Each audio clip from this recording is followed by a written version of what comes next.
Welcome, everyone. It is just such a pleasure to see this room full of great people with even greater hearts. It is delightful to see you. My name is Gail Rousseau, and I have the great honor of moderating this evening. And I guess I do because I'm the chairman of the board of directors of the G4 Alliance, which is sponsoring this event. But I'm also a professor of neurosurgery here at GW. I'm a Churchill scholar, and I share a birthday with Winston Churchill. So I have been enjoying a relationship with him posthumously for my entire life. So welcome, really. We're just delighted to have you here for what I think is going to be a very interesting and hopefully impactful evening. And so let me set the stage and just reflect on where we are. We are at George Washington University, which is the only university chartered by Congress. And it was to honor our first president, who arguably not only is the father of our nation, but the father of a great idea, which is democracy. So here at George Washington University, and because of our love of democracy, we celebrate that guy over there, Winston Churchill, who, as you know, took the English language and marched it into battle to save democracy during the Second World War. And the reason why we have him here is because he's one of only two people in history who became an honorary US citizen. The other is Lafayette, who gave out the first diplomas to GW graduates to their first graduating class. So I frame it in this way because they were responding to the needs and challenges of their times, just as we need to respond to the needs and challenges of our own. And there's hardly ever been a challenge like the pandemic. And it's up to us, and I mean the people in this room and others, to respond in the best way possible to prevent other pandemics, to learn from it, and to expand our way of delivering healthcare as a result of it, including surgical care. So with that, I would like to welcome the first of our really delightful and really qualified speakers tonight. So we'll start with Major Shina, who is from Nigeria. And he's a Major General from Nigeria. Come on up. Let me tell you why it's so important for all of us to hear what he has to say. He was the critical care pillar lead for Lagos State during the COVID-19 pandemic. So he directed the front lines in the most populous country in Africa. So please step up so they can hear you. I'm getting out of the way. They want to hear from you. Welcome, General Shina. Thank you very much.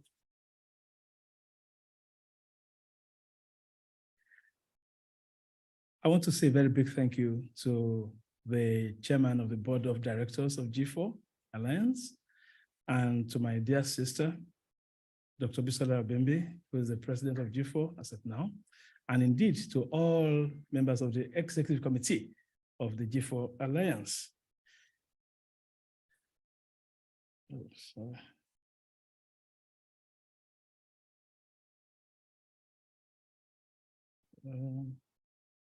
Now I need some help here, please. We go back to the slides. This one, okay, thank you. My name is Dr. Shina Ogumbi. I'm a retired Major General in the Nigerian Army, and I'm an associate professor of anesthesia and intensive care physician.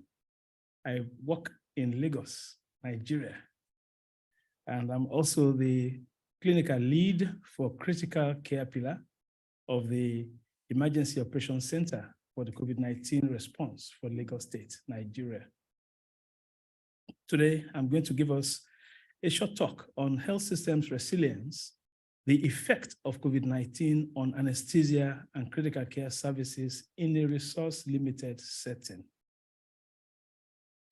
As a form of introduction, COVID-19 is a disease which is rapidly evolving, and it's a coronavirus infection affecting the respiratory system mainly, and it's due to SARS-CoV-2 virus. It was declared a pandemic by the World Health Organization on 11th of March, 2020. Because of our weak health systems, the whole world thought that COVID-19 would be a high burden of disease in lower and medium income countries, particularly in Africa, but it didn't quite turn out to be that. And COVID-19 brought in its stride some challenges to many healthcare systems, especially in lower and medium income countries. Because of the way COVID-19 came, there are some fears that there may be future pandemics and disasters. This could be in the form of high threat pathogen X, or even non-infectious multi-casualty systems. This is because of the rising burden of non-communicable diseases, which have led to an increased demand for critical care beds in low and medium income countries. In Nigeria, the index case for COVID-19 was a 44-year-old Italian who was confirmed with the disease on 27 February 2020. It was the first in sub-Saharan Africa and the third in Africa. In response to this, Lagos, which was the epicenter of the epidemic, established an emergency operations center for COVID-19. And on the screen, we have the various pillars that were functioning under this EOC. I was part of the critical care pillar, and I established a 5-bedded COVID-19 ICU at the mainland hospital, Yaba, Lagos. That was the first COVID-19 ICU, not only in Nigeria, but also in West Africa sub-region. And our records are there. The picture showing on the right is that of the Italian who was discharged on this night during the early days. You can notice that the guidelines for COVID-19 had not really been known. There's no social distancing. Nobody there is using face masks. These were in the early days. So please, it's just for record purposes. But that was when he was discharged, and we all felt happy about that. Next, I would like us to go into lessons learned during the COVID-19 and with respect to critical care, especially. COVID-19 brought in its stride some challenges to many healthcare systems across LMICs, and this necessitated adaptability. Some of these changes have impacted on how we practice and provide critical care now that the pandemic is over, and I dare say on how we practice surgical care as well. What essentially were some of these lessons learned at that time? It came out that we were not prepared for the surge and the response that followed. Also, we found out that for purposes of epidemics like this or pandemics like this, there were not enough critical care beds and consumables. Also, majorly was the fact that the oxygen supply chain was deficient with respect to the oxygen production, access, and usage. And for all of us, the mainstay of treatment for the COVID-19 was oxygen. We had challenges. We were not prepared for that. And of course, there was a dearth of skilled critical care personnel, generally across board. Next, I want to share with us some effects of the COVID-19 on anesthesia, surgery, and critical care services in LMICs. COVID-19 came in and drained all resources. Operating theaters were shut, and some of the wards even became ICU. And we had redeployment of main anesthesia staff space, constraints with equipment, and drugs that were intended for the normal anesthesia and surgical cases were all diverted to critical for the COVID-19 pandemic. There was evident disruption of anesthesia and surgical services during this time. And this led to a progressive decrease in anesthesia and surgical activities, which were reported across Nigeria during the first and second waves of the pandemic. We had issues with an overlap of the same anesthetists who were involved in critical care of severely ill COVID-19 patients. They are the same people responsible for theater and surgical cases. So this led to cancellation of elective surgeries and led to a huge backlog of surgery. And of course, at this time, there was burnout of healthcare workers. Oxygen supply chain, as I mentioned earlier on, was a challenge. There was inadequate healthcare funding. Before the pandemic, that was a challenge. The pandemic made it worse. Other effects, there was a pervasive gap in capacity with respect to ICU care, ICU beds and devices. Before the pandemic, there was the ICU bed capacity in Uganda, for instance, was 0.1 per 100,000 population. For Ghana, it was 0.5 per 100,000. And in Germany, which was a developed country, it was 24.6. Deficiency in skilled workforce, consumables, PPEs were in short supply. What strategies then are we thinking of for optimizing anesthesia and critical care services during the pandemic? Training is very important of personnel. There should be support to establish zonal or regional strategic reserves. Also, partners or stakeholders are to support training and use of telemedicine to leverage on ICU resources. Tertiary facilities should be encouraged by partners to build oxygen plants in preparation for any post-COVID-19 pandemic. In conclusion, the COVID-19 pandemic experiences worldwide has enabled critical care practitioners look back and prepare for another post-COVID-19 challenge or public health pandemic whenever it occurs. In doing this, I have enumerated some strategies which will be of benefit to resource-limited clients for the patients and healthcare workers. And finally, I wish to state that an integrated approach to perioperative and critical care in the event of another pandemic is imperative in resource-limited clients. This will ensure effective preparedness and response to any future pandemic from pathogen X in LMICs. These efforts, as enumerated, should be supported by partners and stakeholders such as the World Bank Group and the IMF. Thank you.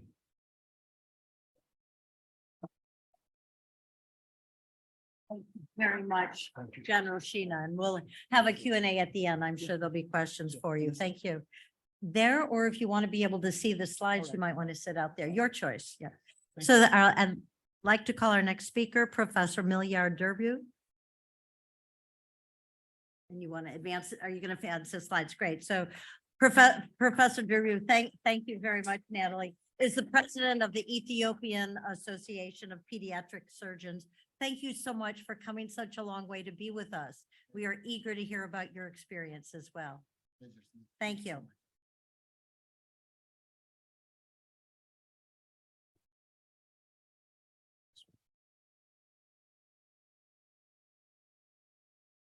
Thank you so much. I really thank you for giving me this opportunity. As said, my name is Milyar. I'm a pediatric surgeon from Ethiopia. I'll be talking about the effect of COVID on surgical practice in low and middle income countries in general. How it affects the surgical capacity in difficult times. It's not, for surgery, it's not uncommon for surgical capacity to experience extreme challenge during war, casualties, civil accidents, and natural disasters like earthquake, like in war, like in many countries. I don't mean Ethiopia. And but during this time, a lot of things will be affected, and space, mainly space constraints, and staff, and also this is consumables, and the system also, especially the supply chain system, will be deranged, and it's depriving surgical capacity to a point where essential surgical deliveries is seriously strained. And like in Africa and low and middle income countries, it's already impaired, and this is another insult on the existing problem.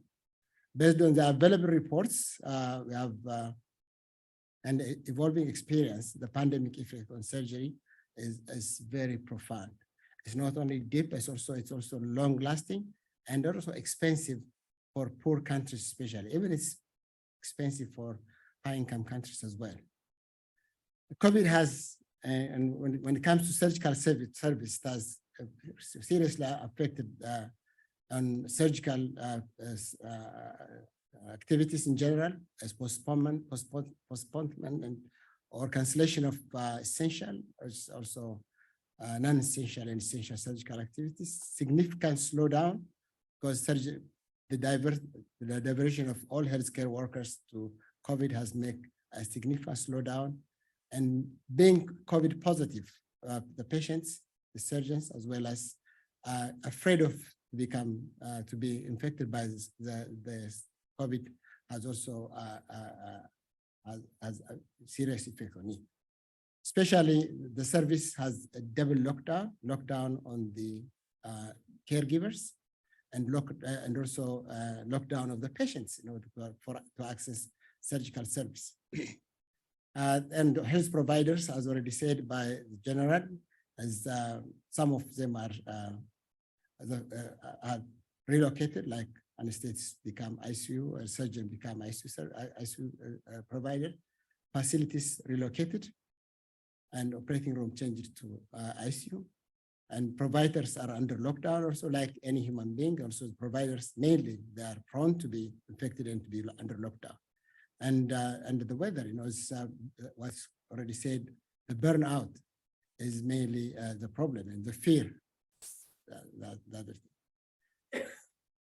In general, from the Lancet Commission, the delays which are already said are very much magnified when it comes to COVID. The first delay, seeking for care, do we really need to go to the hospital? Are we safe to go to hospital? Do we get another illness which is signed up in the beginning? COVID was almost equivalent to days.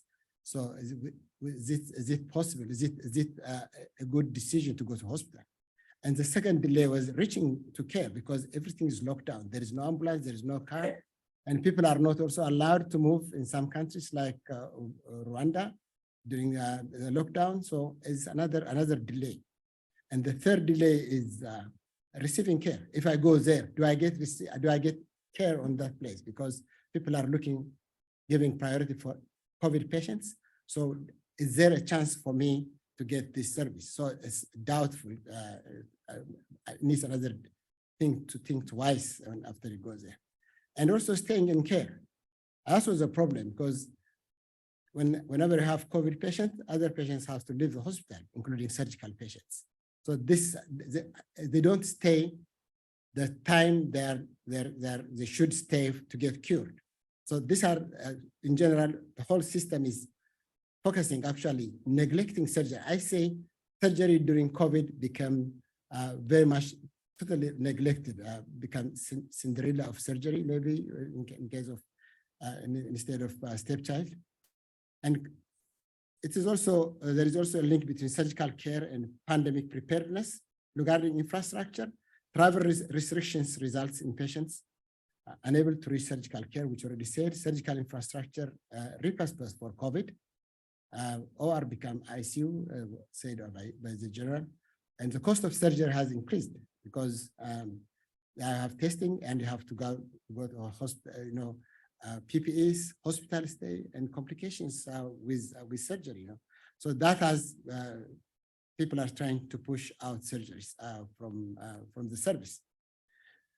ICUs, you see, OR is changed to ICU, and during the pandemic, many unexpected supports came from a wide range. Actually, this is public-private partnership. General Motors and Chrysler and other many companies, they revert producing ventilators. Mercedes on CPAP, and some of this is the way, and some of the liquor factories also convert to produce sanitizers, and some of also factories like Gucci, H&M start producing masks with Gucci's and Mark. So I think it's a change, but also supported in supporting to reduce or eradicate the pandemic. There is a serious shortage of blood, as already said by General, and blood and oxygen are very much the two critical things which are needed, but which are not under normal conditions without pandemic are not even available especially in low and middle income countries. So the demand has increased, and actually the production has reduced because people are not going to work. There is on top of that the existing blood shortage, and we have the pandemic has strictly hit that area. At the beginning of the pandemic, the number of ventilators, which in some African countries, you can see how many ventilators we have. Very, very few ventilators per person in Africa. Like in Somalia, has no ventilator at that time. So I think this is something which we have to address as well. So the workforce is mainly affected, and there is no health without workforce. It's true during the pandemic on existing low workforce, and now the pandemic has eliminated many of the staff, and that has, and also relocating the workforce, relocation like anesthesia surgeon working in ICU, shortage of PPEs, vaccines, and fear actually, and have worked that. And the already compromised surgery, anesthesia, and obstetric density in the region has, with on top of the pandemic, has resulted in a lot of problems. And the COVIDs are anesthetists are and surgeons in terms are changed to COVID service actually. But here in the service delivery, global elective procedures make like 91% of operations in the US are elective, 75% of operations are in Europe are elective, but in Africa it's 43%. So when you say stop elective, then it's only 40%, but more than 60% of the cases are emergency surgery. So that doesn't make sense in Africa. Despite the above surgical volume has been hit really hard in Africa. This is how the study was done in 560 hospitals, and you can see the delay, which has brought on like cancer patients, which are operable by the delay changed to be inoperable and died and other things. And as you see here, during the COVID pandemic on March, it has immediately dropped the surgical service, and surgery has been come out of the picture during the pandemic, but people are dying of the pandemic. Like in South Africa, like 40% decrease by surgery, elective surgeries, and all this you see are elective surgeries, and emergency surgeries have gone down. Just to show how it has affected. The surgical volume has dropped by 19% for emergency and 32% by elective in Africa as well. In the monthly elective operation, you see cancellation rate has increased because people have to be checked for COVID before they go to surgery. And that is why it is happening. So this is what I have. Thank you so much.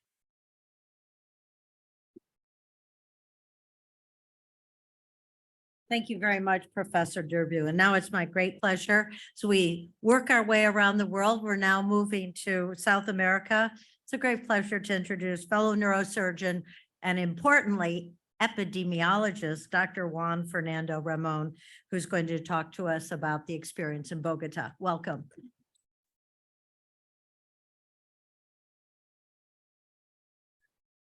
Thank you. And good afternoon. First, for all, I want to thanks to World Bank, to hosting, to G4 Alliance, to Martin, to me to discuss this important.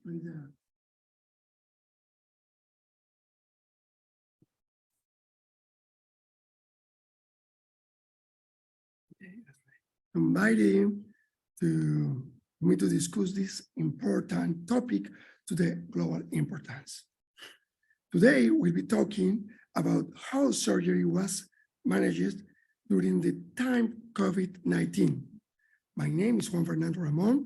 I am a neurosurgeon from Bogota, Colombia, and master degree in epidemiology. And 3 weeks ago, elected for president of our association in Colombia, of the neurosurgeons.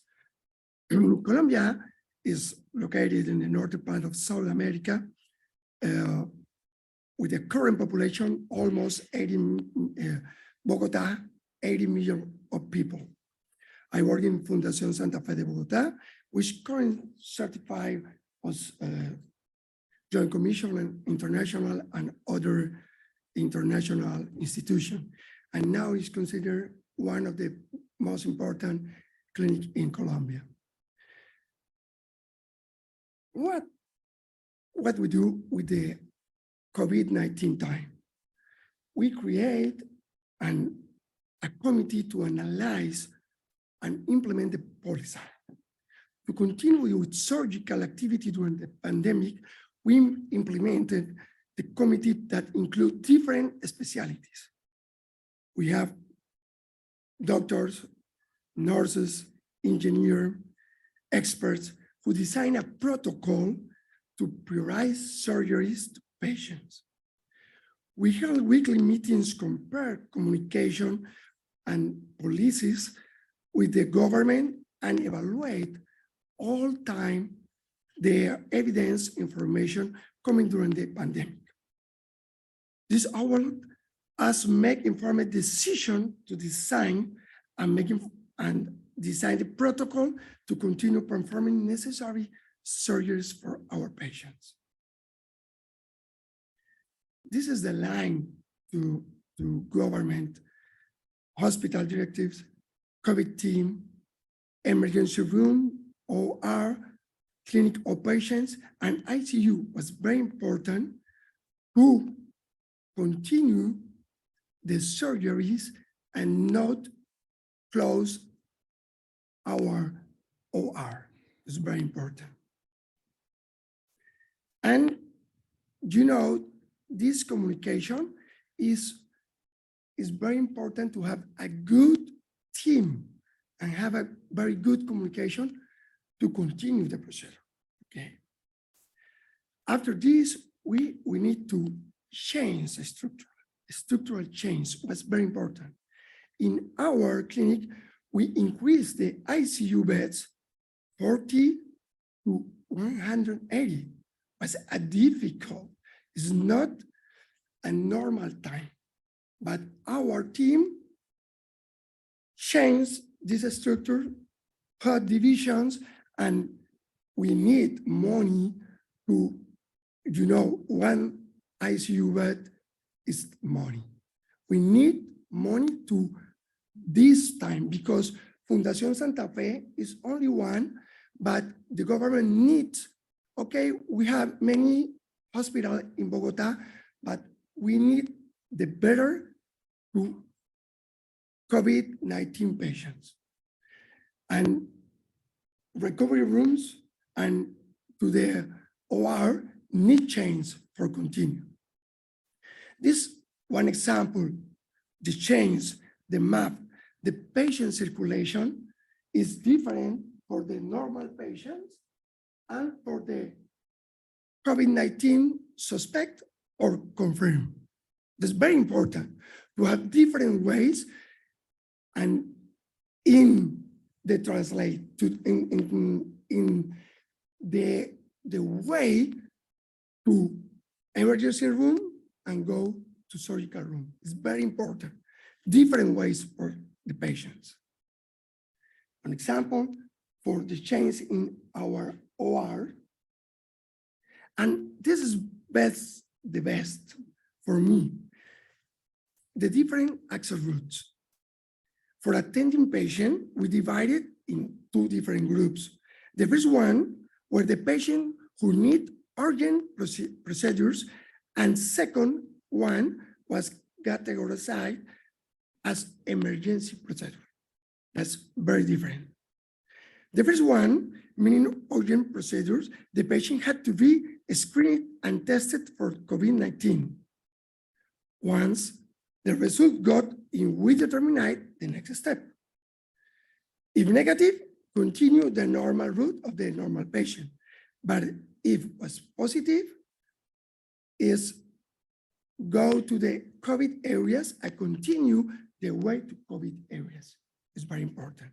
And on the other hand, the emergency procedures, yes, this patient, we have the test for COVID-19, but at the same time, go to OR, but for the way for COVID-19 patient, yes? And when the procedure was taken, we need to, what's the mirror with the results?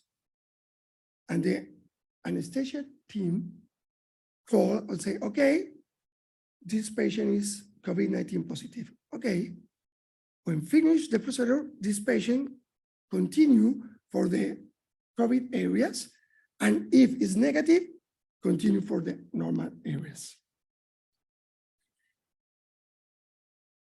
This is one of the picture to protect medical during surgeries. We use a protective equipment which changes over time as scientific evidence and knowledge improvement. Anesthesiologists use plexiglass, you can see here, the plexiglass box to minimize the spread of viral particles during the intubation, and the surgical team wear protective clothing, masks, gloves, and goggles. It's important, it's different all time. When to use full equipment to assess routes? COVID positive patient and suspect COVID patient, and don't need for COVID negative patient. This is the difference in 2019, our surgical patients, and 2020 and 2021. You can see the difference is not much. We continue the surgeries. It's very important for our country. And finally, the recommendation. Okay. Development and training of response teams who are able to act during potential event of items. Dissemination and implementation of newly created policies to staff is very important. A very good communication and fast. And quickly adapt physical infrastructure with minimal requirements and supplies to attend all patients. I think in our hospital, we can do it, but I think, okay, the money is very necessary for our hospital, but I think more than the money, the most important is teamwork. Have a good teamwork. That's right. Thank you very much.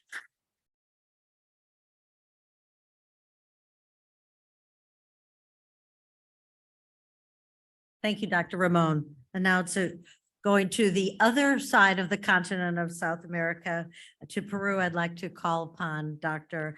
Wisława Hałakowski, who is the Director General of the General Office for International Technical Cooperation in the Ministry of Health of Peru. And we are delighted that you're here. Thank you so much for joining us.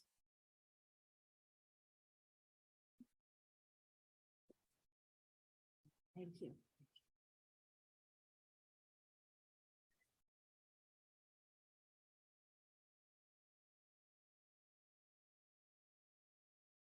Thank you very much, Dr. Rousseau.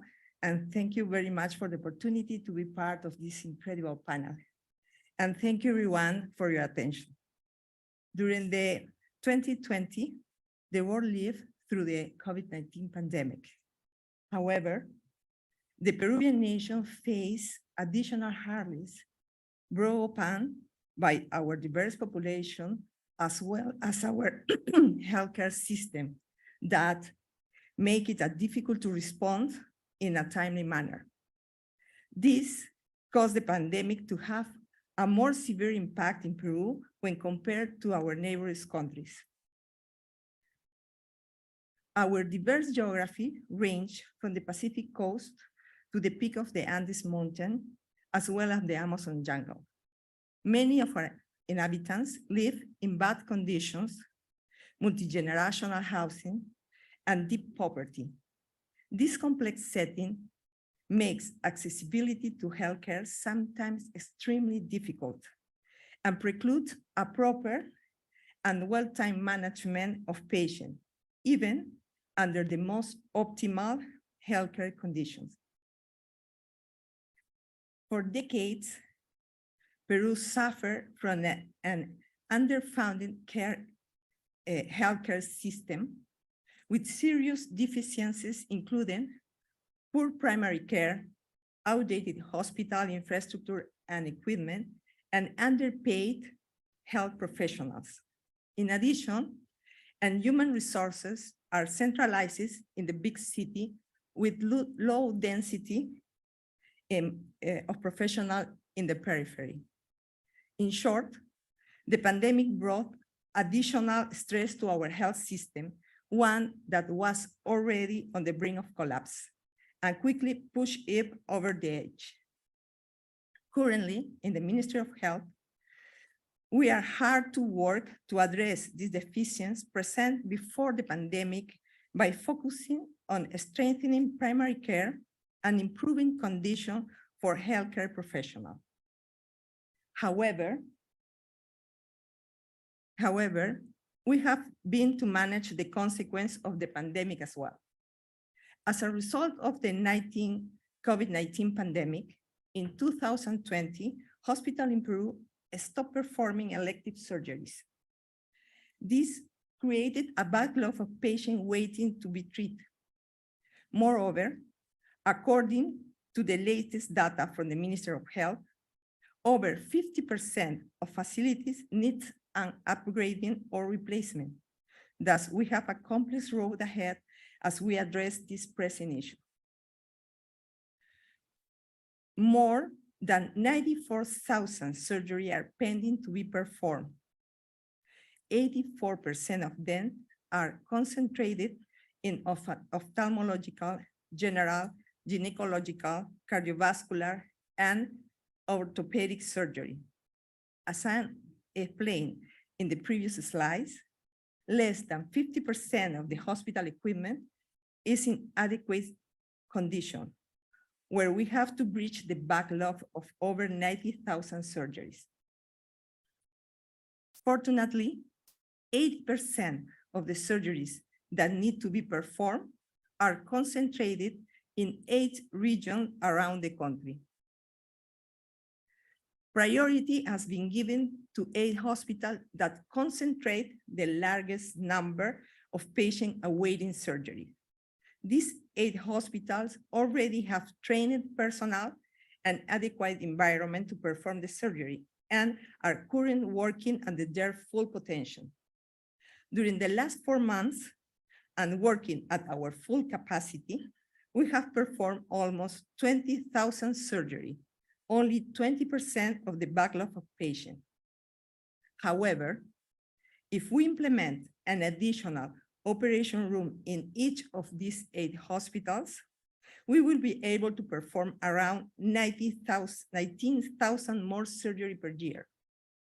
Once this additional operating room is implemented in each of these hospitals where we have a trained personnel and adequate environment to perform the surgeries, we can be able to perform around 8 surgeries per day by scheduling 6 surgical days for a week.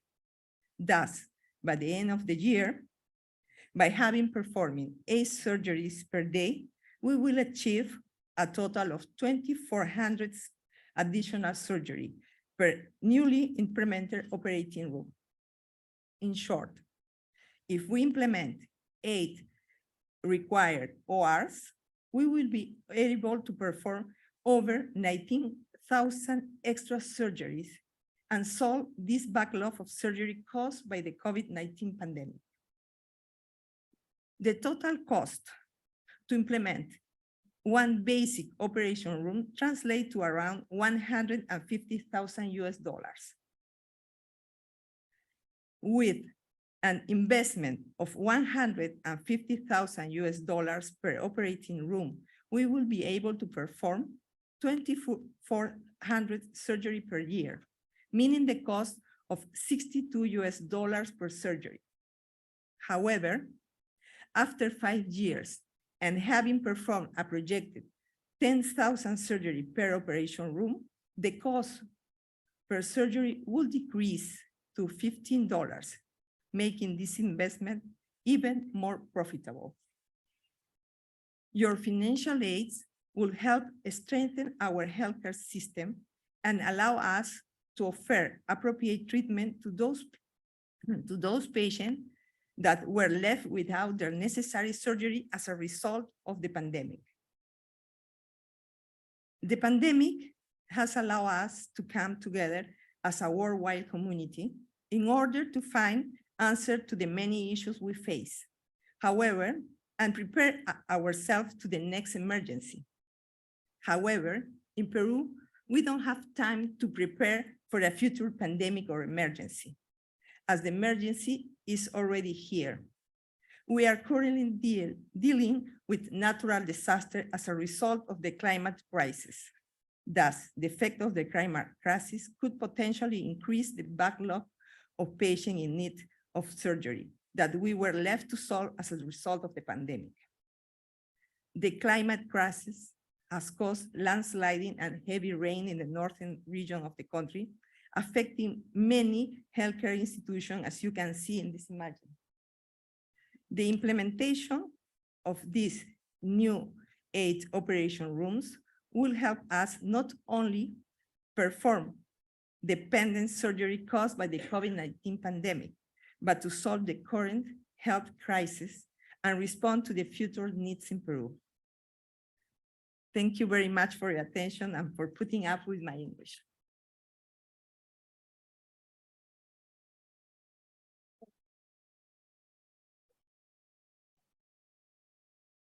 Wow, I can hardly imagine that kind of rush of dirty water through the operating room. It just makes you sick, doesn't it? Well, thank you. Thank you very much for that very thoughtful and data-driven presentation. And now it's my great pleasure to introduce Professor Abibi Bekele, who in Rwanda is known as the Dean of the University of Global Health Equity. And on a larger basis across Africa, he's in the leadership of the College of Surgeons of South, Eastern, and Southern and Central Africa. So thank you very much. Welcome.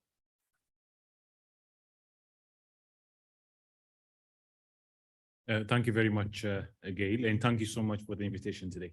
I'm learning a lot from colleagues. I'll be talking about pandemics, the next disaster, and how we need to train, in my opinion, the next generation of healthcare providers. As Gail said, I am a surgeon by profession. I also serve as Secretary General of COSEXA in Africa. I'll try to stagger my talk based on lessons learned. And the very first thing I think we need to recognize is COVID did not catch us suddenly. The indicators were there. I guess we are just ignorant to look. Publications were out there, books were out there. We had some pandemics. The avian flu was there, the bird flu was there. We just did not want to look. And very soon, several natural disasters will happen, obviously. The indicators are there. There are wars raging everywhere, in Africa, in Asia, in Europe. Climate change is there. Human-induced disasters are there. Climate change. The speaker before me showed a fantastic video. We know something is happening. We just don't know when and which one.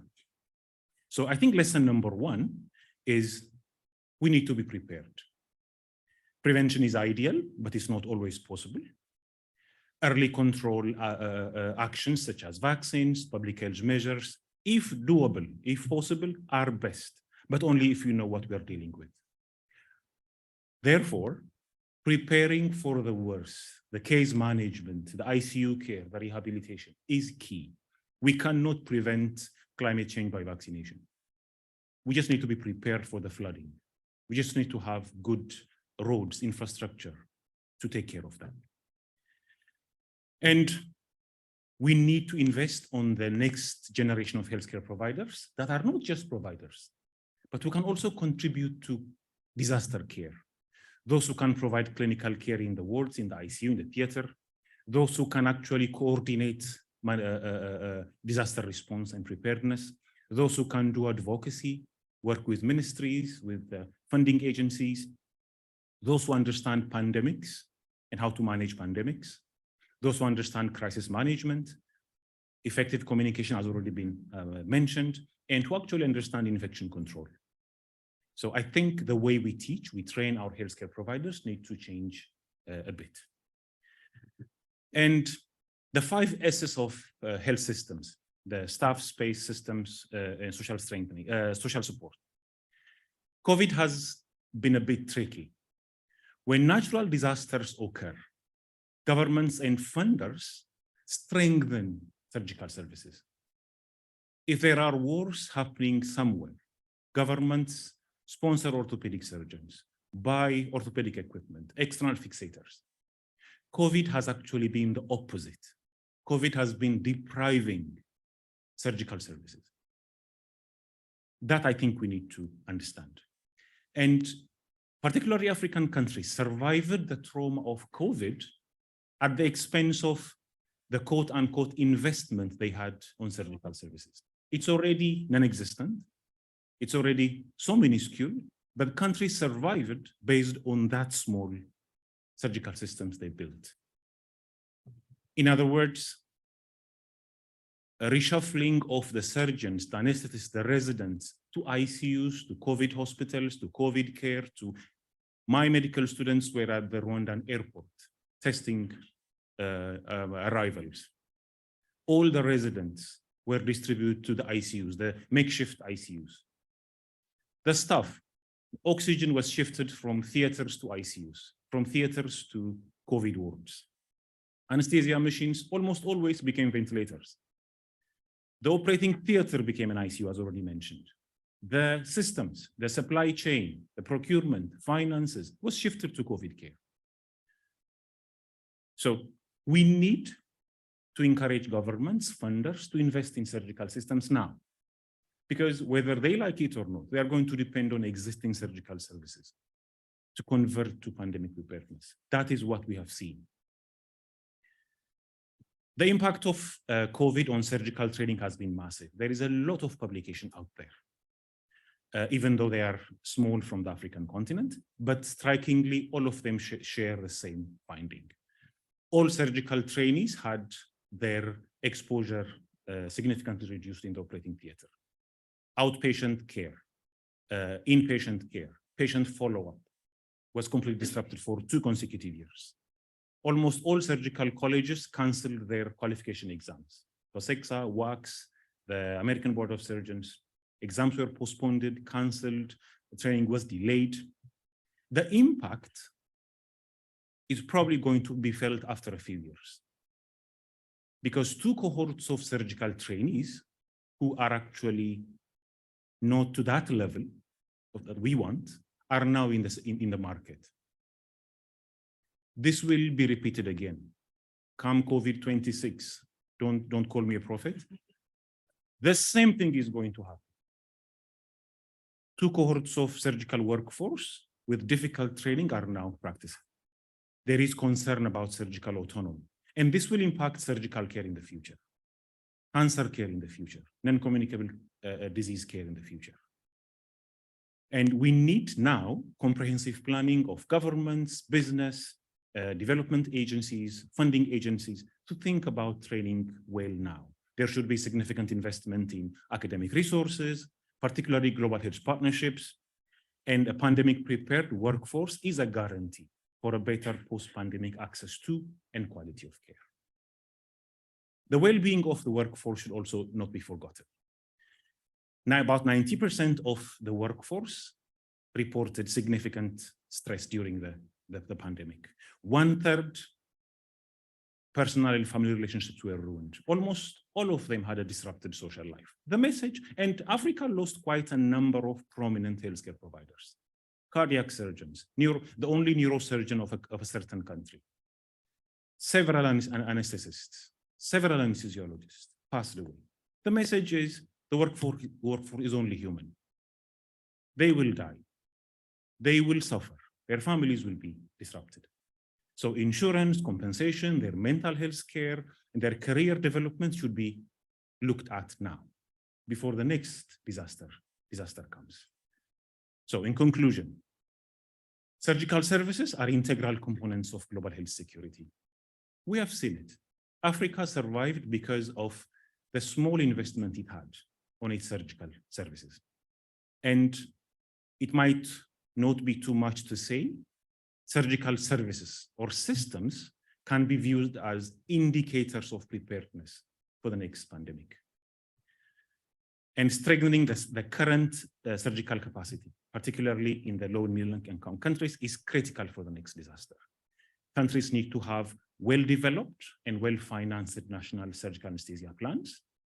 There should be well-prepared, adaptable infrastructure, theaters, wards, equipment and consumables, significantly improved training capability and workforce. Unless we develop it now, the next pandemic, same cycle is going to repeat. And COVID has been very generous. It started somewhere. All of us are equally involved. The next cycle, the same thing. So healthcare desert somewhere is a healthcare desert everywhere. We need to collectively think, support each other, and we need to invest in global health security. Thank you very much.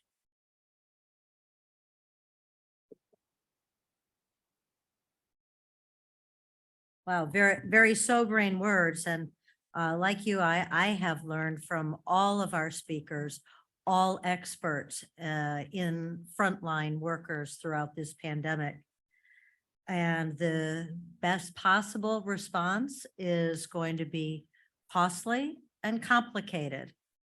And therefore, I'm so happy that we have someone from the World Bank here who can hopefully help us think through what we all together with resources like those human and financial resources of the World Bank might allow us to be better prepared next time. So really, it's my great honor to introduce Dr. Miki Chopra, who's the Global Solutions Lead for Service Delivery for Health, Nutrition, and Population Practice here at the World Bank Group. Welcome, Dr. Chopra. So glad you're here. Thank you. Thank you, Gail, for those warm words and to the G4 Alliance. You can see from the contrast in our sartorial that I'm a pediatrician and not a surgeon. But it's great to be here, and amazing insights and from the front lines, as you said. So my task is really just to bring some of this together, but also take you thinking a bit more forward, and particularly from my perspective at the World Bank. And we're having our spring meetings right now, as you know, with the ministers of finance. And so just listening to what they're seeing coming up the pipe and what this means for us, and some reflections on how this is both a challenge, but hopefully an opportunity as well. So yes, I sit in the World Bank.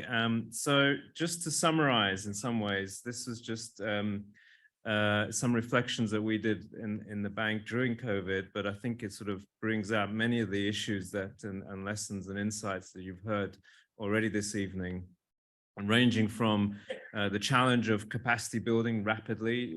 There was a lot of, if you remember during COVID, there was lots and lots of online courses, but very, very difficult in our countries that we're working in to find hands-on retraining of health workers to for them to think about how to change surgical practices during COVID, how to do intubation, how to manage a ventilator, because as you saw, there's very few.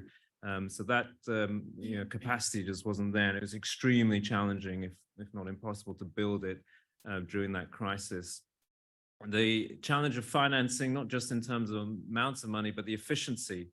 And it was great to see the two presentations from Latin America, which really honed in on the need to not just to disperse resources everywhere, but to really, where is it the bottlenecks, where is it that we're doing the volume, and where we can have the biggest impact. So a real focus on efficiency, but also understanding the quality. And I think this has been one of the lessons from COVID, has been that we, on the surface in many countries thought we had good coverage or reasonable coverage. But when you scratched beneath the surface, you realized actually the quality, the oxygen wasn't there, the blood banks were not working, and so forth. So it's not just about coverage, it's also about quality, and that's getting much greater attention thanks to the lessons we've learned there.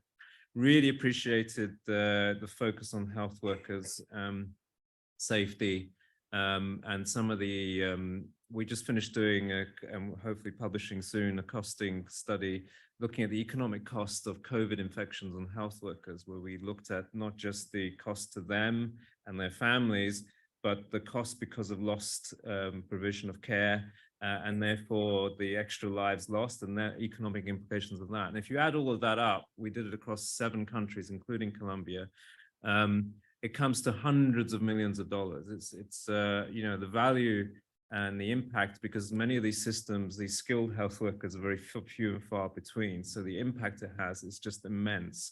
So protecting our health workers and our health workforce needs far more attention and focus. But it's also, not, the other thing we've seen in many where the Ebola experience, for example, in West Africa, where we, saw the behaviors of health workers change with hand washing and hygiene went up, and we put that infrastructure in place. But when we went back after a year, it slipped back to almost where it was before the outbreak of Ebola. So maintaining and sustaining those behaviors and practices, and what we learned about and what we're learning about that is just as important as that immediate response as well. And we've already heard the key message around maintaining essential services and the importance of communities and trust. And of course, these are self-perpetuating cycles. If you don't have quality, if you don't have the people in place, then of course the trust is going to be very low. And so breaking that cycle is extremely important. Now, the good news is that there has been a reaction to this. It hasn't just been a resignation. There's a number of pieces going on. For example, we're working on a Lancet Commission on oxygen and looking at what lessons we're learning. A lot of it is actually market failure, because the market for oxygen in many countries is dominated by one company. And therefore, the prices are very high and the supply is very weak. So that, there has been some serious thinking about how to get a healthy market for oxygen, how to build oxygen plants, put more investment into that forgotten, relatively neglected area of adjunct systems that are required. Similarly for blood banks, we've just been in Kenya, where we're putting a big push now, recognizing the need to invest in the blood transfusion system across the country. And most importantly as well, I just come back from Geneva last week. There was a forum, Human Resources for Health Forum at WHO, where a big theme actually was the global migration and the responsibility that we have here in the North towards some of the challenges that many countries are facing. Of course, for surgery and anesthesiologists, and they're very highly sought after on the global market. And so how do we manage that? Of course, it's a human right for us, for a person to migrate and have those opportunities. But then what is the responsibilities of the receiving country towards putting back and reinvesting, if you like? And so these kinds of conversations are getting much higher attention than they ever did before. So there has been, and of course, the spread of digital and simulation labs now I see popping up more and more around the world, even in very low income settings, and the use of telemedicine and so forth. So there's been a big acceleration, if you like, of many of these lessons and innovations. But there are some dark clouds. This next slide is taken from a publication that came out last year from the World Bank. We did an examination of the fiscal space, the financial situation of countries, and then looked at the impact that's having on the health budgets. So this is in 2020 when as you'll see in the dark green in the US and Europe and other places, the expenditures were going up on health because of the COVID need to respond to COVID. But you'll see across many of the countries that we've heard about from today, actually health expenditures went down because of the fiscal challenges, the debt, the increase in debt, the need to increase social payments, and so forth. And so this is a real challenge for us now. So just this week, listening to the ministers of finance, we have a number of countries, which were relatively on a good trajectory, Ghana being one example, which is now being completely, the payments on interest on their debt is higher than they're paying for health care as a government, just to give you one example.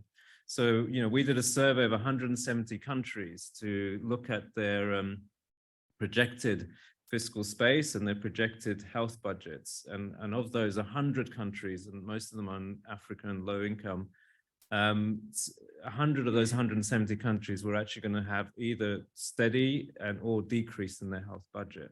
So this poses huge challenges for us, because you've heard of the need for investment, the need to spend more, because that's not wasteful spending. There's a huge need out there.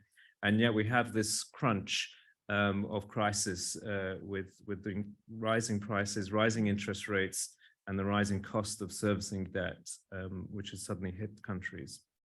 So I'm just going to finish with some reflections on, how do we, use this challenge, if you like, to think about payment systems. And I just wanted to, I think there's a need to think about our human resources as well, the task shifting and creative ways in which we can get surgical skills out into the periphery.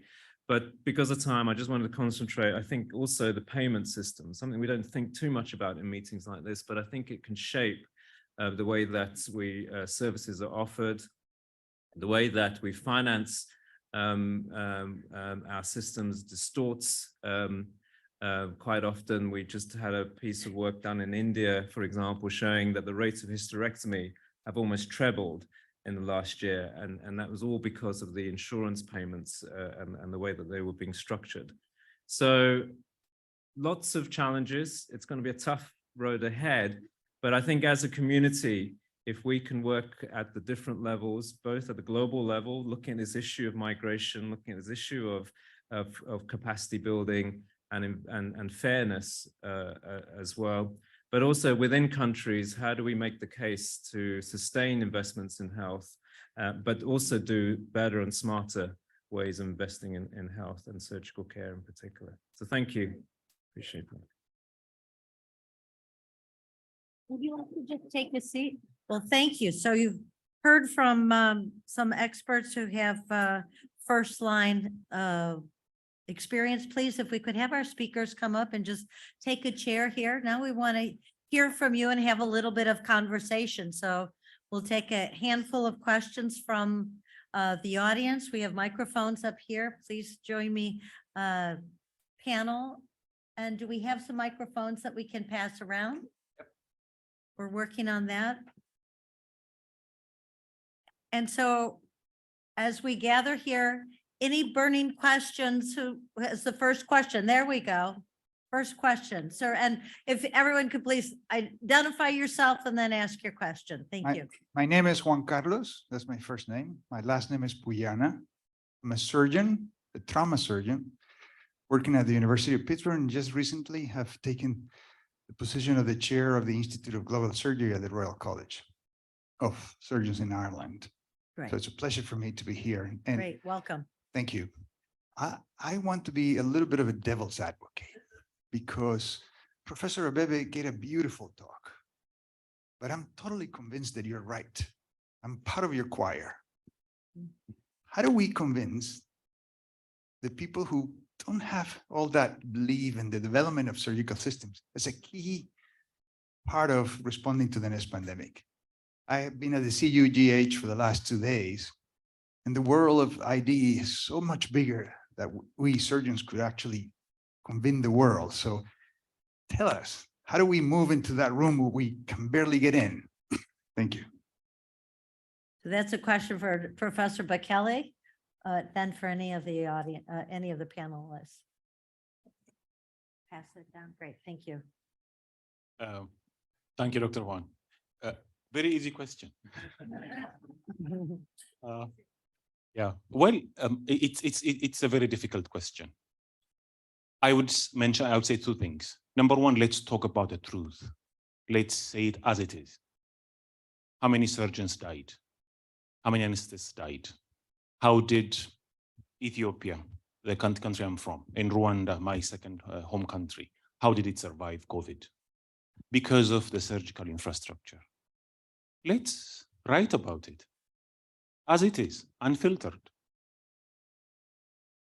And let everyone hear about it. The donors, the funders, they probably have relatives who died because of COVID. They just did not associate surgical care and death of their families. So number one, I'd say we repeatedly talk about it. The second is, in my last slide, I tried to say preparedness for surgical services. Those bellwether things we talked about in 2015 are probably indicators of preparedness for the next pandemic. So what if we look at the situation like that? If we have a well-prepared surgical setup, surgery, anesthesia, and nursing intensive care setup, we're probably ready for the next pandemic, for the next disaster. If we frame our public health security discussion as such, I think they might listen. They might listen. Right. Yeah, I hope my colleagues would also have Yeah. some comments, just something to say. Right. Would anyone else on the panel like to comment on this concept of health security is security? You know, it's very interesting what you mentioned, that, you know, the Lancet Commission, which we all follow very well, and it had certain key concepts that we all kind of know by heart now. And one of them was that it was going to take 12 to 15 trillion dollars to provide access to emergency safe surgery for everyone everywhere. And that in 2015, when that came out, seemed like a whole lot of money that no one had. And here we are after a pandemic, and we've spent between 12 and 15 trillion dollars to respond to the pandemic with money we didn't think we had, but somehow we had to have it, right? So I think this concept that surgical preparedness or medical preparedness really is an indicator of how prepared we are for our security of all types is a key concept. Any other questions, comments? Yes, I see someone in the back. Thank you. Hi, Catherine Chu from South Africa. This is a question for our colleague from Peru. I was really interested in the modeling you did for estimating the surgical backlog, because in South Africa, we also attempted to do that. But I was interested, first of all, you were thinking of building 8 new operating rooms in 8 different hospitals at 8 operations, 6 days a week. And I mean, I've never worked in a hospital where we could have that efficiency. But what we also found that in terms of the human workforce, we were already bursting at the seams, working 110, 200% before the pandemic. And so even if we built new theaters, we would never be able to keep that up with the existing human resources, especially our nurses. And so I was just wondering if you could comment on that. And then also you mentioned, I think $155,000, and I might be wrong on your numbers, investment in the theater, but over time, you know, that would be less and less per operation. I think you went from $62 down, but of course you still have to have the human capital and all the supply input. And I was just wondering if you calculated that. And then I guess the question is, when you finally finish addressing the pandemic, what were you planning on doing with those theaters? Because I'm assuming in Peru, it's similar to South Africa in that we would never catch up because we're always behind. So thank you. Thank you. A good question. Actually, I mentioned that we have 8 hospitals with the largest number of patients waiting for surgery. This hospital has personal trained, has environment adequate, but not equipment for the OR. So we have sustainable, the project is sustainable because the personnel are working in this moment in the hospitals. This is the first. The second is that the surgery that we have to do in this moment is elective surgeries. And that is the elective surgeries that we don't perform during the pandemic. And we, I don't know, sorry, kick the surgeries because are the low level of complications, no? Is ophthalmologic, is hernias, is, you know, different type of surgery. And of course, this is the ideal, but we believe that we can do 4 surgeries because we are in this moment in a real problem. And when we finish the backlog of surgeries, we are going to have more patients because these ORs are in the big hospitals in the different regions of Peru, and they receive the more volume of patients waiting for this type of surgery. So we present this project because for us it's sustainable. Yeah, good. Yeah, well, that's right. That's right. Anyone else? Oh, Laura. Dr. Hamaki. Oh, thank you. Hi, my name is Laura Hemeke. Among other things, I'm on the board of directors of the G4 Alliance. And I guess my first reaction is, wow. I want to thank you all for those amazing presentations. And I learned so much and all the preparation that went into them. I have an hour of questions for each of you. But to sum it up, I guess my question is, you know, we're here talking about the pandemic fund and donors in general. And the great question about, we're kind of preaching to the choir. So, you know, 5 different countries.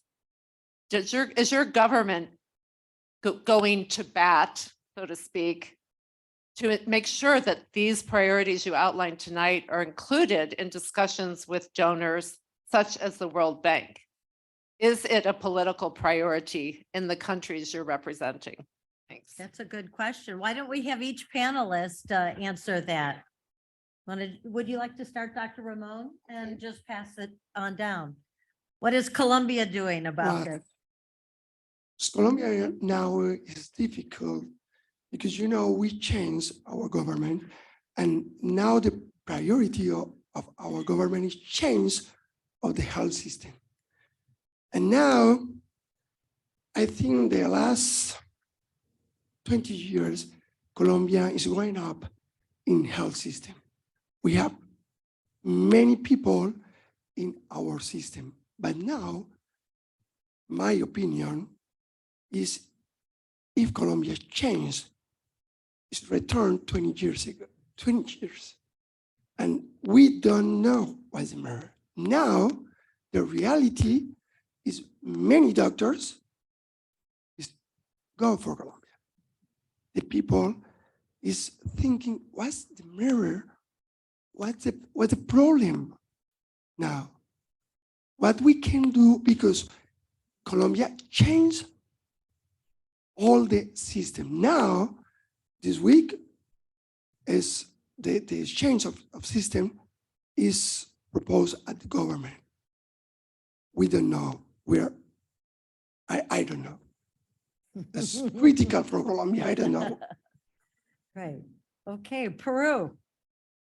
Well, this is a priority in our political agenda. But unfortunately, the patient has a surgery that is not, it's an elective surgery. And our GDP is investing in health in Peru is less than 4%. It's very low. So we fix this issue is very difficult, but we are working in this. When I mentioned the Peru suffered for decades an underfunded healthcare system. So our priority is improving, increasing, strengthening the primary care and improve the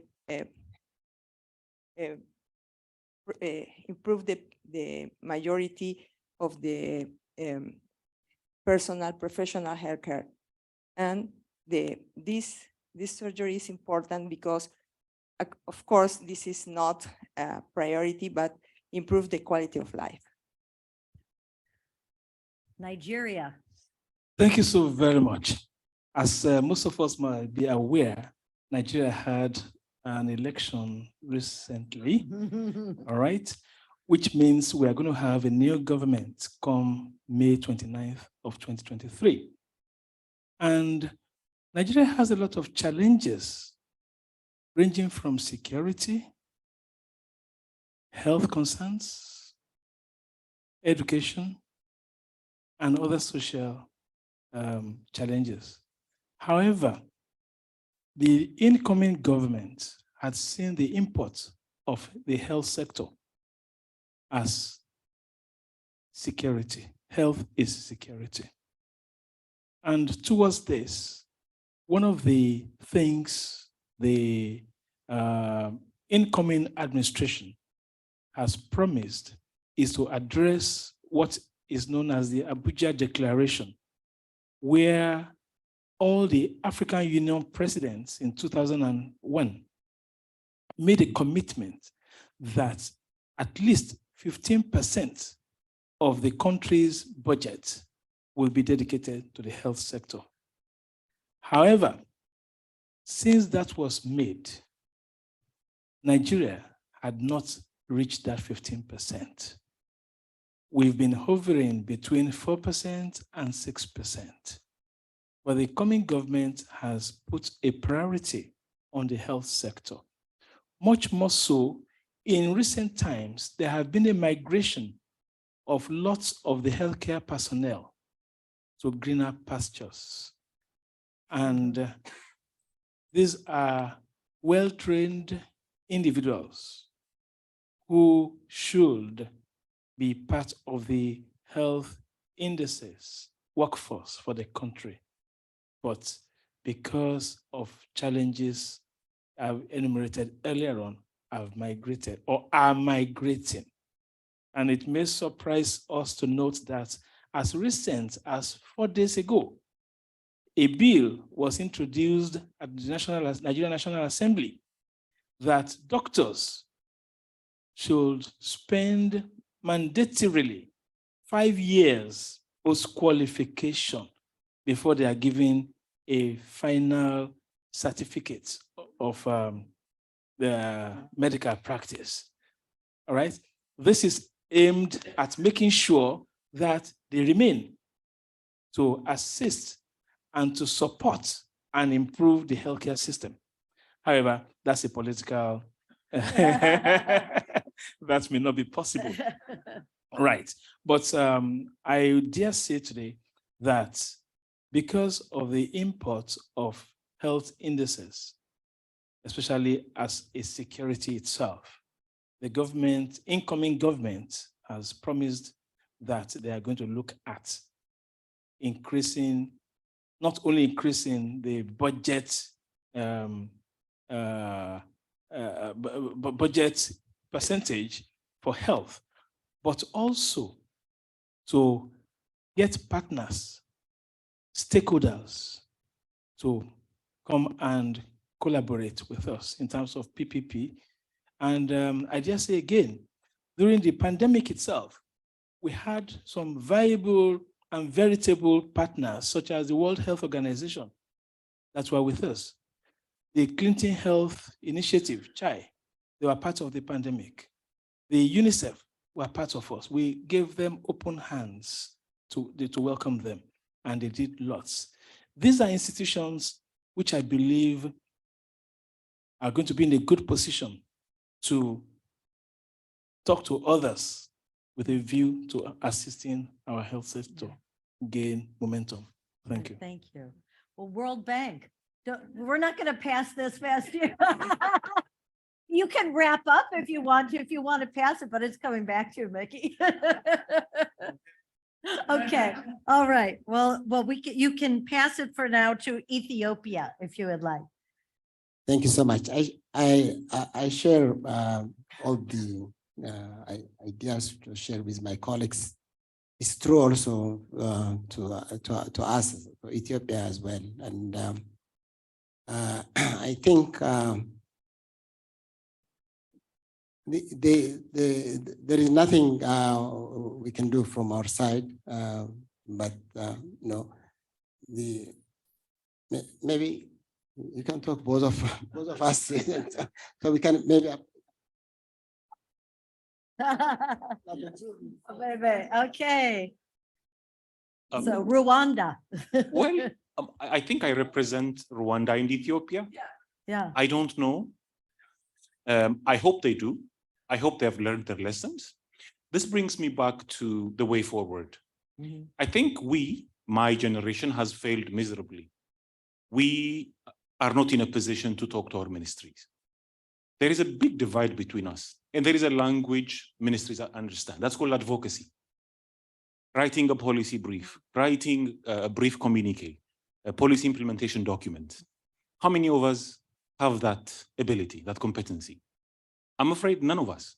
So that is why the next generation of providers need to be in a position to do that. They need to read policies, understand policies, write policies, have this friendship with ministries, the employees of the ministry, have a way of influencing the ministry. My generation, we see the ministries as enemies because they're not providing us with the gloves we want, the PPEs we want. That is the culture we lived in.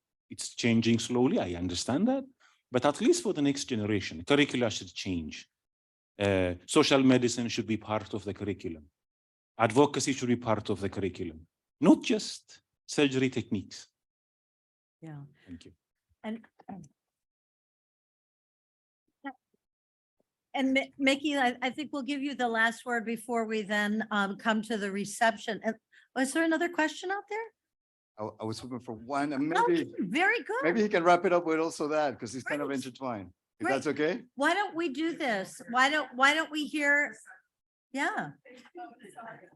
Excellent. Okay. I'm delighted. Get those hands up. You and the way back in the pink or white dress. Oh, he does? Okay. Hello, everyone. My name is Obahima Mensah, and I'm an undergrad freshman at JW. I'm from Ghana, and this question is general. So we had all this discussion, and I had a question like, how do we bridge the gap? Like, how do we get health literacy out there to like countries like y'all representatives? So how do we like get health literacy out there, especially to people that are like ignorant? Because sometimes like we have all these facilities, but they're not ready to like go for it. So like, let's say someone is being diagnosed with cancer and they have to go for surgery, and like they have all these myths that when they go, they're going to die. So they sometimes wait until last minute, or they just don't seek care. So my question was like, how do we get health literacy like to raise up? And also to touch upon what you said about next generation of healthcare people coming up, being able to understand advocacy and also social stuff. I want to be one of those. And how do we, I'm sorry, how do we combine like, or like studying medicine and everything with politics to like get the word out there, not just focusing on one thing? Very good. Good question. We've got a lot of academicians here, so go ahead. Thank you so very much for your question. And I'm delighted that you are also a West African representative here in the United States. As you are aware, we have the Economic Community of West African States, and they do have a veritable health commission under the ECOWAS. And I'm aware that one of the things that the ECOWAS do has to do with health, education, and advocacy. We have a challenge in the West Africa, particularly, as you have raised, with getting our patients to know about diseases. There is a challenge with us doctors, some of us doctors, especially those who never had training abroad, with communication. A patient, you see a patient, you just tell him or her, you have cancer of the breast. You don't explain to the patient what cancer of the breast is. And all you are interested is, you are coming for surgery in 2 weeks' time to yank off the breast, without explaining to the patient what he or she has, what is the genesis of that, what is the prognosis of the disease system. So there is a challenge in communication. And as Professor Bebe mentioned, we need to develop curriculum in social medicine. And I believe communication will be part of that.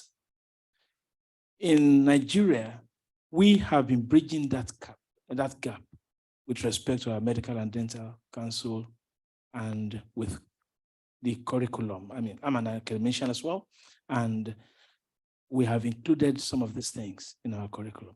It is believed that with time, we'll get there.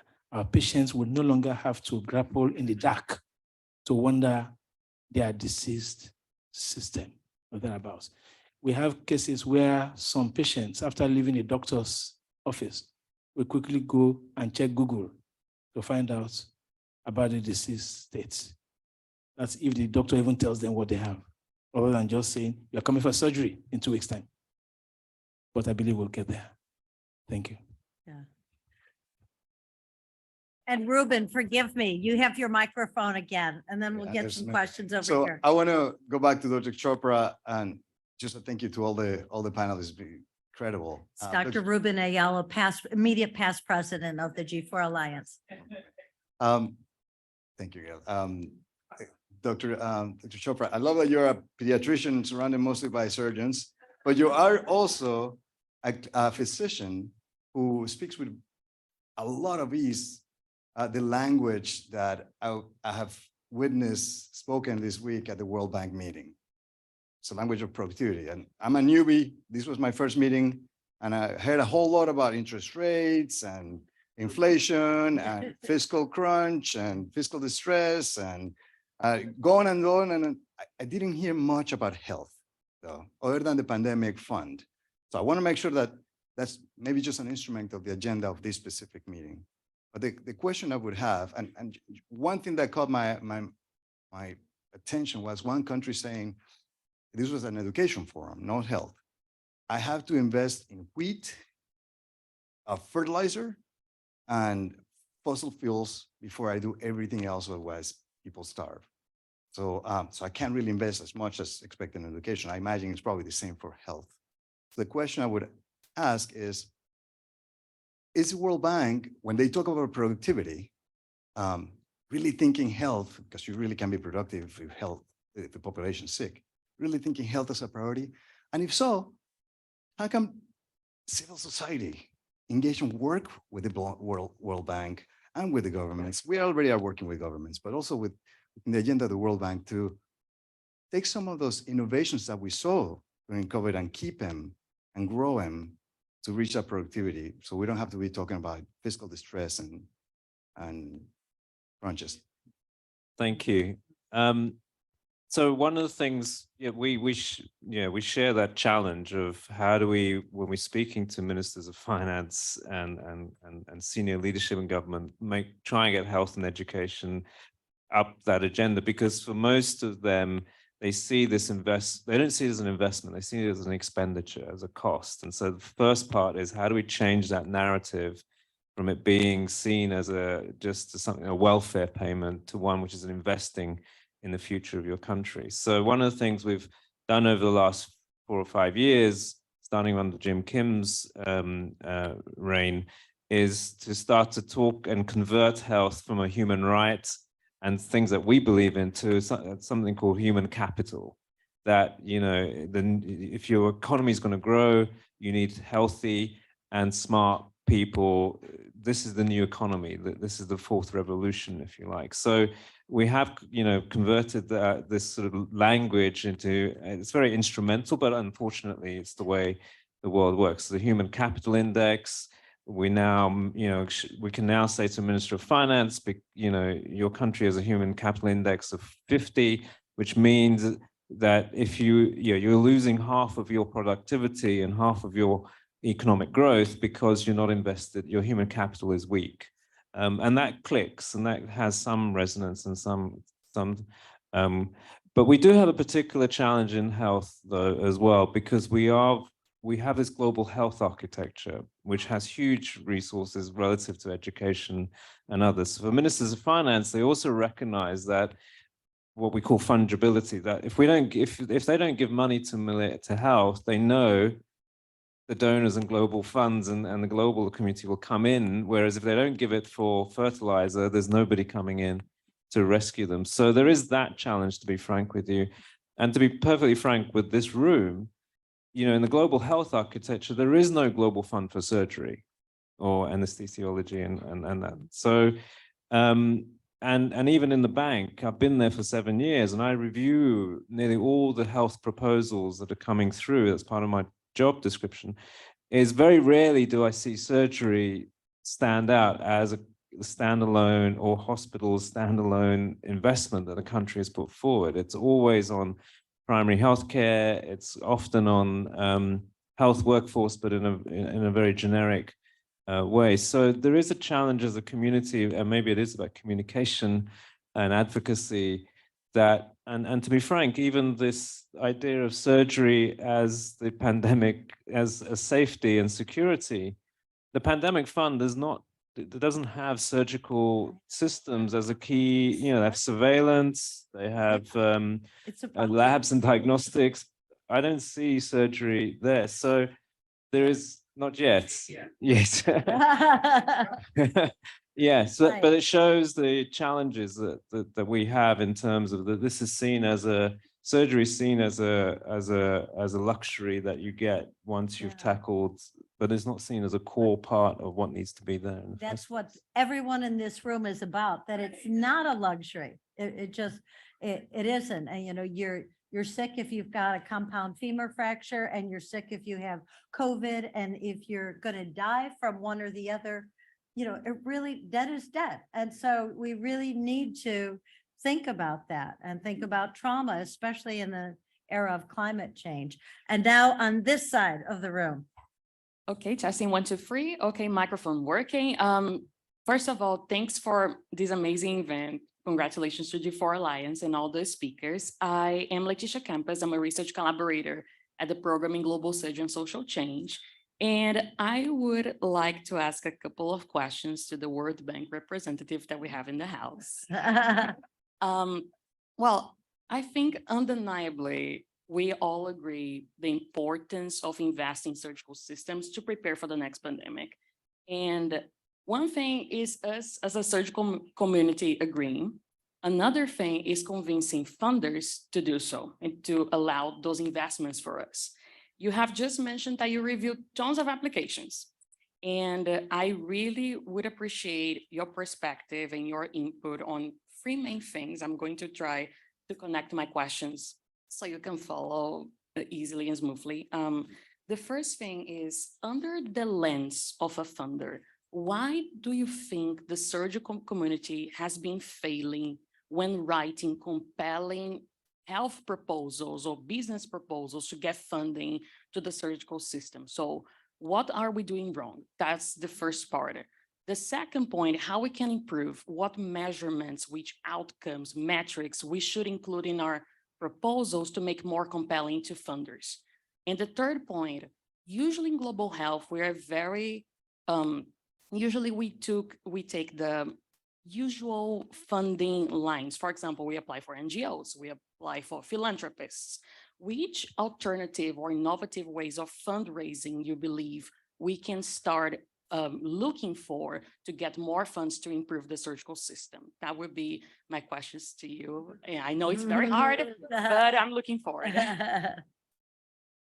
Just very briefly, at the bank, we lend or give grants to countries. So it's the ministries of finance and health who have to generate. So it is about exactly what you said, is how as a community internally in the countries make the case that we need to invest in surgical care, and then that, you know, so that gets transmitted to us. So of course we play a role in help, you know, it is a two-way conversation. So one part is that it is about the communities within countries with global support to make the investment case for surgical care. I think you raised, and then I don't think it's just because you're poor community. I think there is and you raised the second important insight, which is measurement. And what the HIV community did really well, and Jimmy is sitting next to you, and he was the architect there, was, you know, they had the numbers. They said, look, here is the number of people who are being infected, here's the prevention, and then they had the before and after pictures to say, look, if we don't give treatment, this is what happens, and if we do, this is what happens. And I think, you know, the surgical community has not been so forthright in terms of getting those numbers, getting that data. Just to give you one other example, you know, non-communicable diseases is now we're getting a lot more proposals on non-communicable diseases.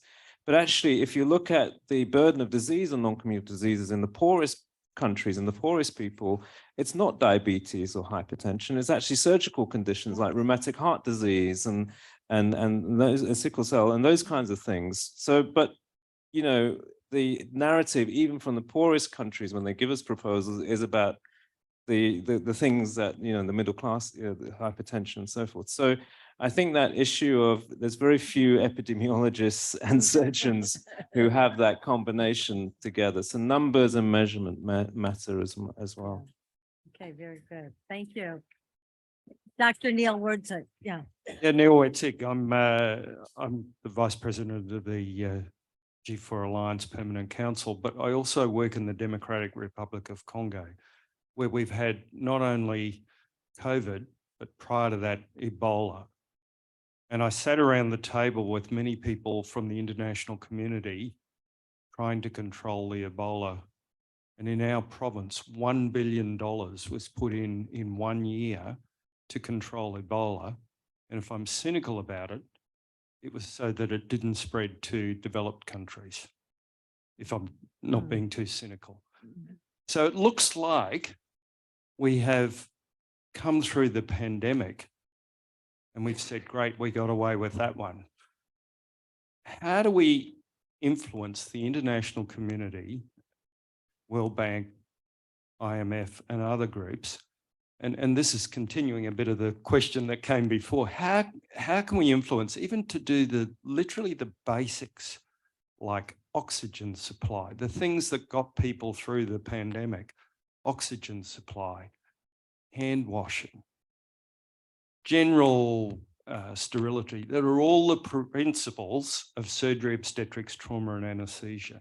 So it looks like we've actually just forgotten about that. And I guess my degree of frustration is, having lived through Ebola and COVID, how do we get people to take notice of even the really simple, basic things and to fund that?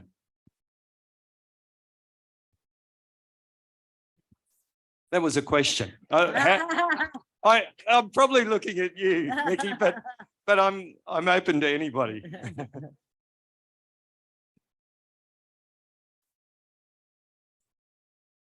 You have a comment. Yeah. Bisola, go ahead. Yeah, thank you very much. I'm Bisola Onoju-Obimbe, current president of the Permanent Council of the G4 Alliance, and I'm a Nigerian. I just want to say something about the ministry, and the ministers and the policymakers. I think it's very important that we get to know them, and we can get to know them in very unusual circumstances and situations. 2019 at Geneva G4 meeting, our current Minister of Health was there. Nobody knew that he would be the minister at that time, because the Minister of Health was in Abuja launching the NSOP 2019 to 2023. And the Minister of State for Health then, Dr. Ehanire, came to Geneva, and he was at our meeting, and nobody spoke with him. Nobody connected with him. He is now the Minister of Health. So it's very important that we get to know ourselves, even in the simple situations and circumstances, because we can never say who the next person is going to be. I'm pretty sure that a Minister of Health or President of Ghana is in the room right now. Yes. And I, for one, am going to make sure that she remembers that we met tonight. Awesome. Then another thing I want to say is the Minister of Finance, Nigeria, is around. She's at the World Bank meeting. And I also want to say that Nigeria, perhaps you don't know this, is getting ready to write the NSOPs 2024 to 2028, because this current NSOP is finishing and it was affected by the COVID. So, but we have started some implementation on this current one, working with Smile Train and some other friends on, some strategies we're working on together. So another thing is Director of Hospital Services. They are very important people to know. Make them your friends so that we can talk. And these are the people that pave the way for us in Nigeria. And they are the ones that calls us to sit, at the table. And Major General Ogumbe, you know that when we had a problem with oxygen, somebody gave you a call. Yeah? And I gave that person your name and things worked. So thank you very much. Yeah. That's great.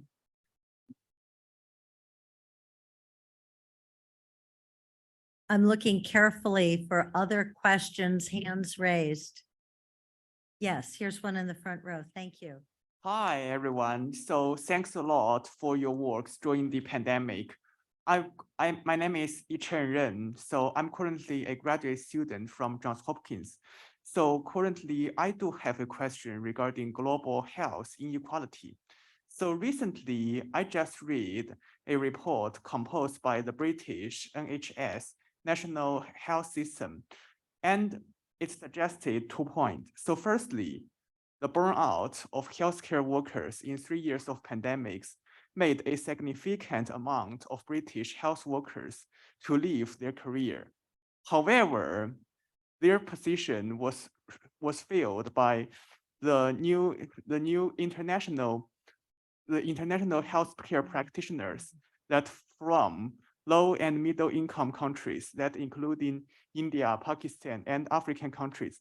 So that in these circumstances, it is very likely that as our speakers have mentioned, in low and middle income countries, qualified healthcare practitioners are kind of rare compared to developed countries. And then seems like currently developed country, now they are seeking to training healthcare practitioners from those less developed countries. So that might significantly deteriorate the healthcare levels of low and medium income countries. So I would like to ask the health policymakers of the countries that presented here, are there anything your government has done to prevent this or at least control this outflow of healthcare professionals? Thank you.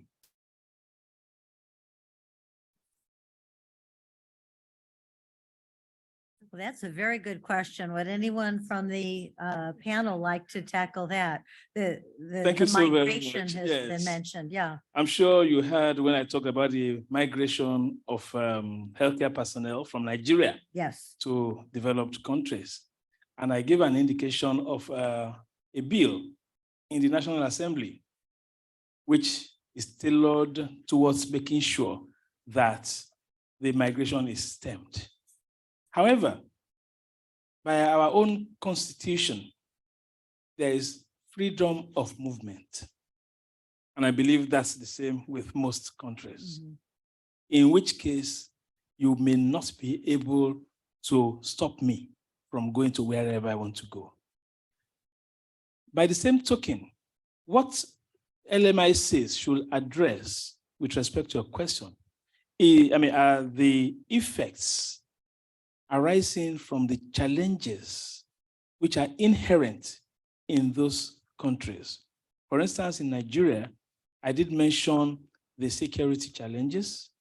I did mention economic challenges, which governments should be able to address. Even the health sector challenges themselves.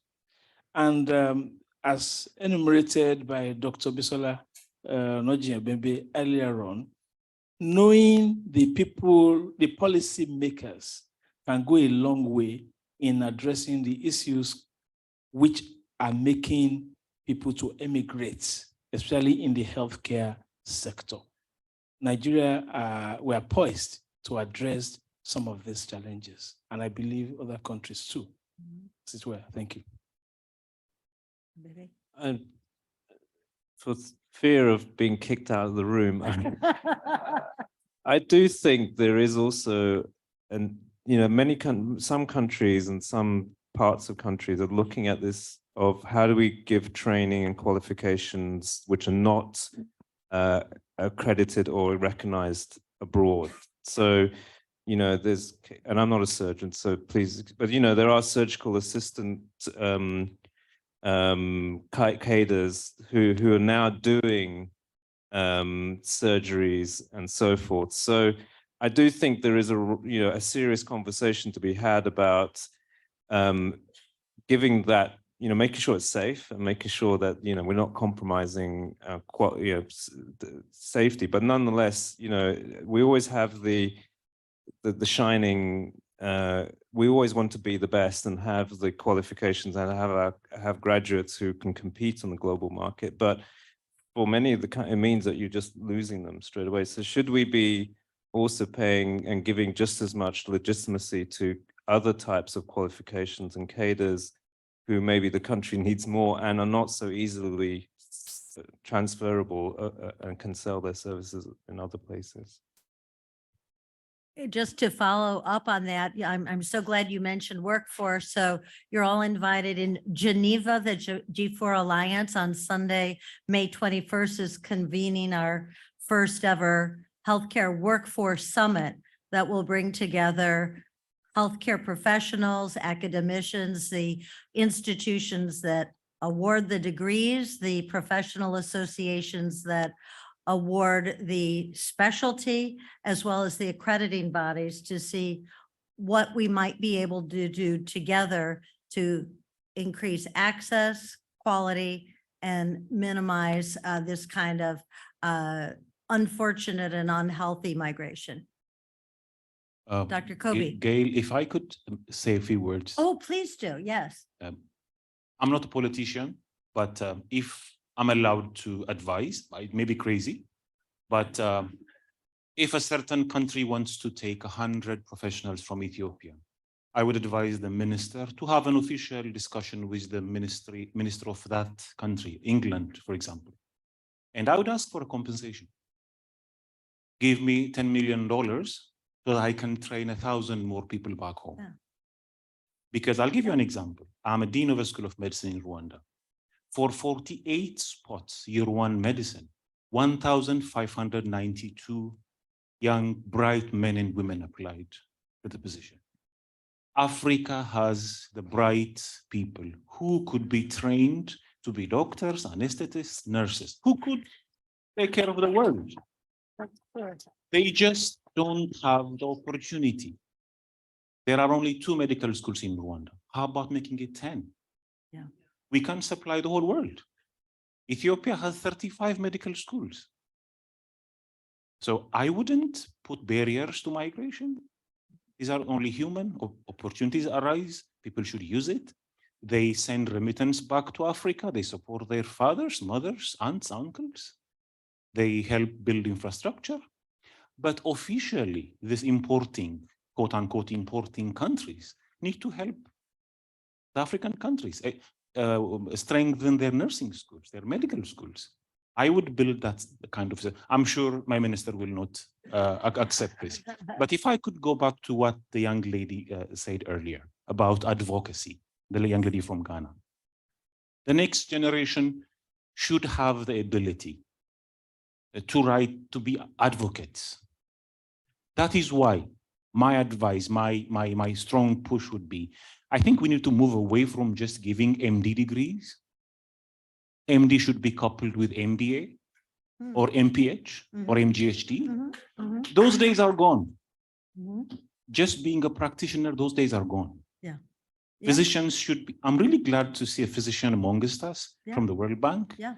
Jim Kim. is the chancellor of my university. I'm really glad to see an internist was the World Bank's president. Yeah. That is what the next generation should aim for. And we need to prepare them better. We have with Operation Smile a fantastic advocacy program. I attended one session with them. I mean, it's just amazing. So we need to help them achieve these competencies. My time is gone. What I can do is help the next generation. Not quite. I mean, as a medical school leader, my role in this world would be to create the curricula, to prepare the setup for the young generation to go through. Who knows, 10 years from now, things would really change. Yeah, that's great. Thank you. Dr. Kobe. Well, one way you want to stop people from immigrating so much, because obviously there's a big suction. The United States and Europe wants all these physicians here. I think a better way, and real faster, is still do what Malawi is doing, and Ethiopia is also, and Zambia have clinical offices. People say, in Malawi, it's a great program. I've worked with these clinical offices, operated with them. They're excellent surgeons. They know when to refer. You can have somebody trained in 3 years who knows when to refer to do surgery. People say you can't do it. Well, my grandfather graduated from the University of Maryland in 1895. At the age of 21, after 2 years of medical school, University of Maryland, before Hopkins program started, he did general surgery in Western Maryland for the next 40 years. Did great. I told my father, got to be a surgeon. So you can train people in 3 years to do simple standard surgeries and fix broken legs as long as they refer to somebody else. And it's cheaper and quicker. That's great. Comment, Doug? Well, I just wanted to say, we deal with this on a regular basis. We deal with ophthalmology. And a case in point would be maybe Haiti. There was years and years that went by in Haiti that the ophthalmology school graduated young ophthalmologists. Not one of them stayed in Haiti. Yeah. They all went to Florida, whatever. Right. So what I think in my experience is lacking is they don't have access to capital. I mean, if the World Bank came in and made a fund, or the government's made a fund to say, when you graduate, we're going to help you set up a practice. We go in, what our organization does is we go in and we set up the practice with the young doctors so they can make a living. We encourage them to go areas in the country where there's a need, where it makes sense, where there's a viable practice, a good population base that would support them. But in America, you graduate from medical school, your signature's worth $500,000. You have to have nothing. You just have a degree, and the banks know that you're good for the money because you're going to make a good living. Overseas, these doctors come out in Rwanda and all these. I've talked to a lot of doctors in Rwanda, and all the countries you're from, and they have no way to make a living.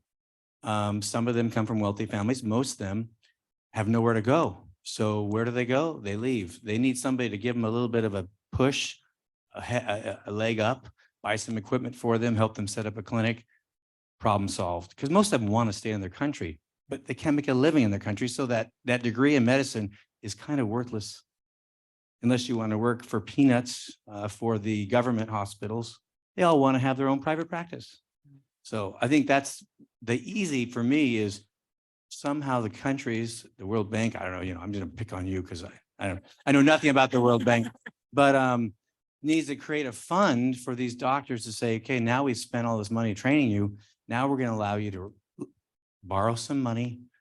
And so you can set up a clinic and make a living. Well, that's great. Final comment, and then I think we'll break and continue the conversation over adult beverages and food. Okay. Thank you so much. I just want to give a general comment, actually, what we learn from this the pandemic in general. It's it should be like a wake-up call for health workers as well as universities on the training program, and giving health service and as a silo, like in different departments, like medical department, surgical department, sometimes even hospitals. Pediatrics hospitals are somewhere else, and orthopedic hospitals are another place. I think this kind of arrangement has to be revisited because it needs a holistic approach in the service. Like a COVID patient can have an orthopedic problem, can have obstetric problem, and so I think holistic approach type of things has to be designed, with my opinion, as well as the training also should be in that direction to include this kind of possibilities. I mean, many pandemics may come, or epidemics as well. They need this kind of joint approach from all departments, and infrastructure sharing as well is very important. I mean, like instead of shutting one service like surgery and bringing ICU, or changing intensive anesthesia doctors and general surgeons into intensive care services, has to be, this has to be, when we address one problem, we neglect another problem. So we just will end up in vicious cycle. That's why, the problem which you have in surgery still continues to be solved. Maybe if another pandemic came, then it will be very difficult to tackle. So I think these are the things, and also interprofessional educations, the joint working with other departments, preparedness for any possible pandemic, has to be there anytime. Like the army has a reserve army whenever there is a country in problem. So like in health also, this kind of things has to be ready for any pandemic. We should not be, we should not start preparing ourselves after the damage is already done. So I think this is what we have to do. That's right. Well, Thank you thank so you. So let's continue this important and interesting conversation over refreshments and fellowship. On behalf of the George Washington University, the National Churchill Leadership Center, and most particularly the G4 Alliance Board of Trustees and PC, thank you very much for joining us.